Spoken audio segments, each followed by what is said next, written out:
Big boss Malayalam season 8 September 6-ന് the grand launch തുടങ്ങുകയാണ്. പൂരം കൊടിയേറുന്നു. സെപ്റ്റംബർ 6-ാം തീയതി മുതൽ സീസൺ 8. എപ്പോഴായിരിക്കും നമ്മുടെ ലാലേട്ടന്റെ പ്രൊമോ വരിക? ആരൊക്കെയാണ് ഈ സീസണിലെ കൺഫേംഡ് ആവാൻ പോകുന്ന മത്സരാർത്ഥികൾ?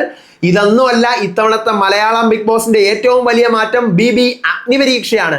BB അഗ്നിപരീക്ഷ എപ്പോൾ തുടങ്ങും? സാധാരണ ബിഗ് ബോസ് തുടങ്ങുന്നതിനേക്കാളും ലേറ്റ് ആയിട്ടാണോ ഇത്തവണ ബിഗ് ബോസ് വരുന്നത്? ബിഗ് ബോസ് അഗ്നിപരീക്ഷയുടെ ഹോസ്റ്റ് ആരാണ്? അതിന്റെ ജഡ്ജസ് ആരാണ്? അതിന്റെ ഷൂട്ടിംഗ് എപ്പോഴാണ്? അങ്ങനെ കംപ്ലീറ്റ് ഡീറ്റെയിൽസുമായിട്ടാണ് ഞാൻ വന്നിരിക്കുന്നത്. കുറേ അപ്ഡേറ്റുകൾ പറയാനുണ്ട്. So guys, welcome back to Ansif moonlight media. I'm Ansif. Video ആദ്യമായിട്ട് കാണുന്നവർ ചാനൽ സബ്സ്ക്രൈബ് ചെയ്യണം, ലൈക്ക് ചെയ്യണം, ഷെയർ ചെയ്യണം. നിങ്ങളുടെ അഭിപ്രായങ്ങൾ മസ്റ്റായിട്ട് താഴെ കമന്റ് ചെയ്യണം. ഇതുപോലത്തെ ബിഗ് ബോസിന്റെ അപ്ഡേറ്റ്സിനും റിവ്യൂസിനും ഒക്കെ ആയിട്ട് ഇപ്പൊ തന്നെ നമ്മുടെ FB പേജും ഇൻസ്റ്റാ പേജും ഫോളോ ചെയ്യാൻ മറക്കരുത്. അതുപോലെ വീഡിയോ ഹൈപ്പും കൂടി ഒന്ന് ചെയ്തേക്കണം. ഓക്കെ, അപ്പോൾ ആദ്യം തന്നെ ഞാൻ വരിവരിയായിട്ട് കാര്യങ്ങൾ പറയാം. ഞാനിപ്പോൾ ഒരു കല്യാണത്തിന് പോയി വന്ന് ഇരിക്കുന്നതിൻ്റെ ഒരു ലുക്കിലാണ് നിങ്ങൾ കാണുന്നല്ലാതെ ഞാൻ ഫാൻസി ഡ്രസ്സിൽ വന്നതെന്ന് പറയരുത്. അതിൻ്റെ കുറച്ച് തിരക്കായതുകൊണ്ടാണ് കാര്യങ്ങൾ പറയാൻ പറ്റാത്തത്. ഞാൻ വരിവരിയായിട്ട് പറഞ്ഞു തുടങ്ങുവാണ്.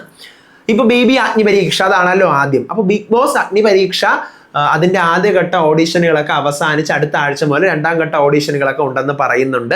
അപ്പം നമുക്കറിയാം ഇത്തവണ ബിഗ് ബോസ് നേരിട്ട് കുറച്ച് പേരെ വിളിച്ചിട്ടുണ്ട്. നമ്മുടെ മൈജി കുറച്ച് പേരെ വിളിച്ചിട്ടുണ്ട്. അതുപോലെ തന്നെ നമ്മുടെ വൈറ്റ് ഗോൾഡ് കുറച്ച് പേരെ വിളിച്ചിട്ടുണ്ട്. അപ്പോൾ ഇതും മൂന്ന് രീതിയിലായിരിക്കും ഇതിന്റെ ഓഡീഷൻ പ്രൊസീജിയേഴ്സ് ഒക്കെ നടക്കുന്നത്. അപ്പം ഇവരുടെ എല്ലാവരുടെയും ഭാഗത്തു നിന്നും ഓരോ 5 കണ്ടസ്റ്റൻസ് വീതം ഇങ്ങോട്ടുണ്ടാവും. ബിഗ് ബോസ് അഗ്നിപരീക്ഷയിലത്തേക്കായിട്ട് ഉണ്ടാവും. അപ്പോൾ ഇവരുടെയൊക്കെ അടുത്ത ഘട്ട ഓഡീഷൻസും ഒക്കെ ആയിട്ട് അടുത്ത ആഴ്ച മുതൽ ഇതിന്റെ ഷൂട്ടിംഗ് തുടങ്ങും. ഷൂട്ടിംഗ് എന്ന് വെച്ച് കഴിഞ്ഞാൽ എങ്ങനെയാ? ഇപ്പം എന്നെ ബിഗ് ബോസ് അഗ്നിപരീക്ഷയുടെ അടുത്ത റൗണ്ടിലോട്ട് വിളിച്ചു എന്ന് വിചാരിക്കുക. അപ്പൊ അങ്ങനെയാണെങ്കിൽ ഞാൻ ഇനി അവിടെ പോകുന്നു, അവിടെ ചെയ്യുന്ന കാര്യങ്ങൾ ഇതൊക്കെ ഷൂട്ടിംഗ് എന്താ പറയാ നടക്കുന്ന സാധനങ്ങളാണ്. ഇനിയിപ്പോ എന്തെങ്കിലും എൻ്റെ അടുത്ത് ഓഡീഷൻ ചോദിക്കും. ഇനിയിപ്പോ ഞാൻ ഇതെന്തിനാ ഇത് ഷൂട്ട് ചെയ്യണത്, ഇത് ടോട്ടൽ കാണിക്കുമെന്ന് വെച്ച് കഴിഞ്ഞാൽ എനിക്ക് തോന്നണില്ല. കാരണം ഇപ്പൊ ഞാൻ ബിഗ് ബോസ് അഗ്നിപരീക്ഷയിലോട്ട് സെലക്ട് ആയി, എല്ലാ റൗണ്ടും കഴിഞ്ഞ് സെലക്ട് ആയി. അപ്പൊ ഞാൻ വന്നത്, ഫസ്റ്റ് വീഡിയോ കോൾ വിളിച്ചത്, സെക്കൻഡ് റൗണ്ട് നടന്നത്, തേർഡ് റൗണ്ട് നടന്നത്, ഇതൊക്കെ ഉണ്ടല്ലോ. അപ്പൊ ഇതൊക്കെ കാണിക്കാൻ വേണ്ടിയിട്ട് ഇനിയുള്ള സംഭവങ്ങൾ അങ്ങോട്ട് മുഴുവൻ എന്താ പറയുക ഷൂട്ടിംഗ് ആയിരിക്കും എന്നാണ് എനിക്ക് തോന്നുന്നത്. കാരണം തെലുഗുവിൽ അങ്ങനെയാണ്.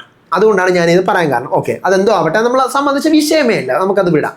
ഇനി ബിഗ് ബോസ് അഗ്നിപരീക്ഷയ്ക്ക് വേണ്ടി കോളുകൾ കാത്തിരിക്കുന്നവർ പ്രതീക്ഷിക്കണമെന്ന് വെച്ച് കഴിഞ്ഞാൽ ഞാൻ പറഞ്ഞ എൻ്റെ പൊന്മക്കളെ, നിങ്ങൾ പ്രതീക്ഷിക്കാനും വേണ്ട. നിങ്ങൾ നിങ്ങളുടെ കാര്യം നോക്കി പോവുക. ബിഗ് ബോസ് നിങ്ങളെ വിളിക്കുവാണെങ്കിൽ അത് നിങ്ങളൊരു ലക്കായിട്ട് മാത്രം കരുതുക. അത്രേ ഞാൻ പറയുന്നുള്ളൂ. ഇതിപ്പോ അടുത്ത ആഴ്ച ഈ പറഞ്ഞ പോലെ ഇതിന്റെ സെക്കൻഡ് റൗണ്ട് ഒക്കെ നടക്കുവാണെങ്കിൽ ഓഗസ്റ്റ് ആദ്യത്തെ വാരത്തോടെ അല്ലെങ്കിൽ ഓഗസ്റ്റ് 10-ാം തീയതിക്ക് അപ്പുറം എന്ത് തുടങ്ങും? നമ്മുടെ ബിഗ് ബോസ് അഗ്നിപരീക്ഷ സ്റ്റാർട്ട് ചെയ്യും. സാറ്റർഡേയും സൺഡേ ആയിരിക്കും തെലുങ്കിലെ പോലെ തന്നെ. പക്ഷെ അറിയാൻ പറ്റുന്നത് നമ്മുടെ ചാനലിൽ തന്നെ കാണിക്കും. കാരണം നമ്മുടെ മലയാളം ഇനി എത്രയ്ക്കും അപ്ഡേറ്റഡ് ആയിക്കൊണ്ടിരിക്കുകയാണെന്ന് പറഞ്ഞാലും നമ്മുടെ ഓഡിയൻസ് മൊത്തം ഹോട്ട്സ്റ്റാർ എടുത്ത് കാണുന്നവരല്ല, അല്ലേ? അപ്പൊ ബിഗ് ബോസ് അഗ്നിപരീക്ഷ എന്ന് വന്നവരാണെന്ന് പറയുമ്പോൾ ബിഗ് ബോസ് അഗ്നിപരീക്ഷ എന്തൊരു TV-യിലുള്ള ഓഡിയൻസ് ചോദിക്കും. അപ്പൊ TV-യിൽ തന്നെയാണ് ടെലികാസ്റ്റ് ചെയ്യാൻ സാധ്യത എന്നാണ് അറിയുന്നത്. അങ്ങനെയാണ് TV-യിൽ സാറ്റർഡേ സൺഡേ എപ്പിസോഡ് TV-യിൽ വരും എന്നാണ് അറിയാൻ പറ്റുന്നത്. അടുത്ത് പിന്നെ എന്ത് ചെയ്യും? നമ്മുടെ അഗ്നിപരീക്ഷ ഞാൻ പറഞ്ഞ പോലെ ഓഗസ്റ്റിലായിരിക്കും. ഓഗസ്റ്റ് 30-ാം തീയതി അടുപ്പിച്ച് നമ്മുടെ സ്റ്റാർ സിംഗർ സീസൺ 10-ന്റെ ഗ്രാൻഡ് ഫിനാലെ ആണെന്നാണ് അറിയുന്നത്. നമുക്കറിയാം സ്റ്റാർ സിംഗർ ബ്രേക്ക് എടുത്തിട്ടാണ് ബിഗ് ബോസ് കഴിഞ്ഞ സീസൺ തുടങ്ങിയത്. സ്റ്റാർ സിംഗർ തീരുന്നത് ഓഗസ്റ്റ് 30 എന്ന് കേൾക്കുന്നുണ്ട്. അങ്ങനെയാണെങ്കിൽ സെപ്റ്റംബർ 6 തന്നെ, ഒരു മാറ്റവും ഇല്ല. ബിഗ് ബോസ് സെപ്റ്റംബർ 6-ാം തീയതി തുടങ്ങുന്നുണ്ട്. കഴിഞ്ഞ പ്രാവശ്യമൊക്കെ നിങ്ങൾക്കറിയാം ഈ പറഞ്ഞതുപോലെ നമ്മൾ വളരെ 4 മാസം മുന്നേ തന്നെ നിങ്ങളുടെ ഡേറ്റ് വന്ന് പറഞ്ഞിട്ടുണ്ടായിരുന്നു ഇത്രാം തീയതിയാണ് തുടങ്ങുന്നതെന്ന്. എനിക്ക് തോന്നുന്നു ഇത്തവണ എല്ലാവരും ഡേറ്റ് വന്ന് പറഞ്ഞു. യൂട്യൂബിൽ കുറേ പേര് വീഡിയോ ഇട്ടു എന്നാണ് ഈ സെപ്റ്റംബർ 6 ഞാൻ കുറേ കണ്ടായിരുന്നു. ഇൻസ്റ്റാഗ്രാമിൽ കുറേ വീഡിയോസ് വന്നിട്ടുണ്ടായിരുന്നു സെപ്റ്റംബർ 6-ാം തീയതി തുടങ്ങുവാണെന്ന്. അപ്പോഴൊക്കെ നിങ്ങൾ എൻ്റെ അടുത്ത് ചോദിച്ചു, എടാ സെപ്റ്റംബർ 6 കാണുന്നുണ്ടല്ലോ മോനെ, സെപ്റ്റംബർ 6-ാം തീയതിയാണോ ചേട്ടാ, സെപ്റ്റംബർ 6-ാം തീയതിയാണോ? കുറേ പേര് മെസ്സേജ് ചോദിച്ചവരോട് ഞാൻ പറഞ്ഞു, എൻ്റെ പൊന്നു മക്കളെ, ഞാനിപ്പോൾ ഈ വീഡിയോ ഇടുന്ന നിമിഷത്തിലാണ് ഞാൻ അറിയുന്നത് സെപ്റ്റംബർ 6-ാം തീയതിയാണ്.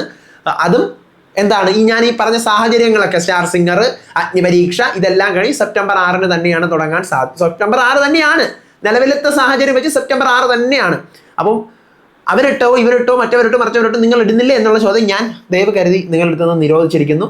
അൻസിഫ് അറിഞ്ഞാലേ ഇടൂ. അൻസിഫ് അറിഞ്ഞാൽ നിങ്ങളുടെ അടുത്ത് പറഞ്ഞിരിക്കും. അത് വേറൊരു കാര്യം. ഇനി ബിഗ് ബോസ് അഗ്നിപരീക്ഷയിലത്തേക്കിട്ട് ഹോസ്റ്റായിട്ട് ആര് വരും? ലാലേട്ടൻ വരുമോ മക്കളെ? എന്തായാലും വരൂല. ഞാൻ പറഞ്ഞ പോലെയൊക്കെ ഒരു നമ്മുടെ പേളി മണിയൊക്കെ ആണെങ്കിൽ പൊളിക്കുമല്ലേ, പക്ഷെ പേളി വരുമോ? അല്ലെങ്കിൽ നമ്മുടെ രഞ്ജിനി ചേച്ചി, രഞ്ജിനിക്കൊക്കെ ഭയങ്കര പേയ്മെന്റ് ആയിരിക്കുമല്ലേ, വരുമോ? അറിഞ്ഞുകൂടാ. പിന്നെ ഇതിന്റെ ജഡ്ജസ് ആയിട്ട് പേരുകൾ കേൾക്കുന്നത് അഖിൽമാരാർ ഏതാണ്ട് ഉണ്ടാകും എന്നാണ് അറിയുന്നത്. അഗ്നിപരീക്ഷയുടെ ജഡ്ജായിട്ട് സാബുമോനും ഏതാണ്ട് ഉണ്ടാകും എന്ന് അറിയുന്നു, നമ്മുടെ സീസൺ 1-ന്റെ വിന്നർ. ഞാൻ പറയുന്നത് ഇത് രണ്ടുപേരുമാണ്, ധാരാളം പേര് രണ്ടുപേരാണ്. കാരണം മലയാളത്തിലെ 7 സീസണിൽ 6 സീസണിൽ വിന്നേഴ്സ് ഉണ്ട്. സാബു മോനെ നമുക്കൊരു പക്ക വിന്നർ എന്ന് പറയാം. ഒരു എല്ലാവരുടെയും കൂടെ ഇഞ്ചോടിഞ്ച് പോരാടി ജയിച്ചൊരു വിന്നറാണ് സാബു മോൻ. സോ 100ൽ 100 മാർക്ക് ഞാൻ കൊടുക്കുന്നു. മണിക്കുട്ടൻ നമുക്കറിയാം നല്ല മനസ്സുടമയായതുകൊണ്ട് ആൾക്കാർ വോട്ടിട്ട് ജയിപ്പിച്ച ആളാണ് മണിക്കുട്ടൻ. ദിൽഷ റോബിൻ ഇൻഫ്ലുവൻസ് കൊണ്ട് ജയിച്ച ആളാണ്.